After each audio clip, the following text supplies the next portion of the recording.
Quand Jean-Marie de Nantes revint de la Trinité, il déposa son sac au pied de son hôtesse, dans un bar pavoisé par toutes les promesses, le bistrot de Simone à l'autre bout du quai. Qui donc a entendu cette vieille histoire-là? Qui donc l'a racontée tout bas de porte en porte? Chez Daisy, chez Simone ou chez Incarnita, qui l'a confiée au vent de la rue morte. Simone aime les matelots aiment qui les aime. Incarnita pense de même, car c'est là son moindre défaut. Mais si la mer plaît aux Bretons, c'est qu'elle les tient dans son giron. Et tant pis pour qui mal y pense, ça n'a pas tellement d'importance. Un homme qui revenait de Gibraltar, Port-Franc, avait dit à Simone: on ira en Afrique, à Zanzibar, au lieu de boulotter des briques, je te couvrirai d'or, ou qui vaut mieux d'argent. Tu reviendras à Nantes quand il en sera temps, dans le jour enchanté de notre indépendance. Quant à ton homme Simone, c'est une affaire de sang, et ça n'a vraiment pas une telle importance. Simone aime les matelots aiment qui les aime.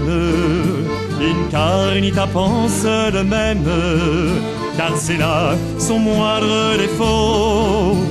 Mais si la mer plaît aux Bretons, c'est qu'elle les tient dans son giron. Et tant pis pour qui mal y pense, ça n'a pas tellement d'importance. Simone ne sut jamais le vrai mot de la fin. Les quarts de la police sonnaient partout l'alarme. Les filles jacassaient au milieu du vacarme. Et pendant quelque temps, ce ne fut qu'un refrain à peine chuchoté dans tous les clandestins, un refrain qui n'était qu'un souvenir de bagarre entre le gars de Nantes et l'homme du destin, au moment historique où les couteaux s'égarent. Simone aime les matelots aiment qui les aime. Incarnita pensait de même, et moi je vais me tirer au plus tôt. J'irai me crécher à Meudon, devant la Seine et ses chansons, pour prendre un bon coup d'innocence, et rien n'aura plus d'importance. Simone aime les matelots aiment qui les aime. Incarnita pensait de même, et moi je vais me tirer au plus tôt. J'irai me crécher à Meudon, devant la Seine et ses chansons, pour prendre un bon coup d'innocence, et rien n'aura plus d'importance.